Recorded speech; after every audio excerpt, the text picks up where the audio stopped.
మామూలుగా Pawan weekend politics చేస్తాడు. Cinema shooting మధ్యలో టైం దొరికినప్పుడు అట్లొచ్చి ఇట్లా పోతాడు, ఏదో అంటాడు. మళ్ళా వారం రోజులైతే కానీ పత్తా ఉండదు, జాడా ఉండదు. అయితే ఈ మధ్యలో ఏమైందో కానీ చాలా రోజులైతుంది బయటికి వెళ్ళక.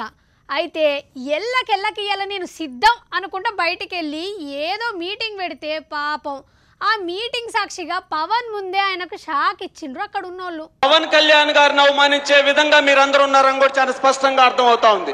మనం ఒట్టి షాకే అనుకున్నాం కానీ పవన్ ను ఏకంగా అవమానించారట అక్కడికి వచ్చిన జన సైనికులు. స్వయంగా ఈ అన్నయ్య చెప్తున్నాడు. అట్లనే నెక్స్ట్ షాక్ ఏందో కూడా చూడుర్రి. ఎవరితో పొత్తులు పెట్టుకోవాలని ఆలోచించకండి, ఎవరితో పొత్తులు పెట్టుకోవాలని ఆలోచించకండి. పాపం పవన్ ఫీజులు ఎగిరిపోయి ఉంటే ఈయన ఇట్లా అనేసరికి పవన్ ఏమో చంద్రాలతోని అస్కం బుస్కం అని రాసుకొని పూసుకొని తిరుగుతుంటే ఈ అన్నేమో మీరు ఎవరితో పొత్తులు పెట్టుకోవద్దు అనేసరికి ఏం మాట్లాడాలో కూడా అర్థం కాలేదు పవన్ కు. ఎందుకంటే పవన్ కు పొత్తు లేనిదే పొద్దు గడవదాయే. ఇప్పటికే ఎంతమందితో పొత్తు పెట్టుకొని చిత్తేండో చూడలేదా? అంతెందుకు పవన్ ను తిట్టిపోసిన చంద్రాలతో మళ్ళా సోపత్ చేస్తలేడా? అందుకే దెబ్బకు పవన్ మొహం మాడిపోయినట్టు అయింది. ఇక అట్టనే ముచ్చటగా మూడో షాక్ చూడుర్రి. ఆ రోజు మాత్రం జన సైనికులు కలవద్దండి అంటే, ఎందుకంటే వాళ్ళు వచ్చేది ప్రధానంగా మీకోసం. ఇన్నారా కుండ బద్దలు కొట్టినట్టు చెప్పిండి అన్న.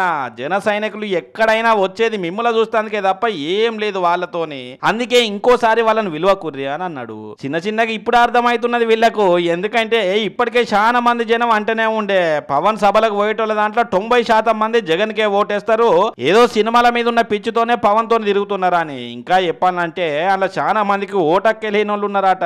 అందుకే ఈ అన్న ఉన్న మాట చెప్పిండు. ఇక ఈ 3 షాక్లతోని పాపం పవన్ కోలుకొని ఉండకపోవచ్చు.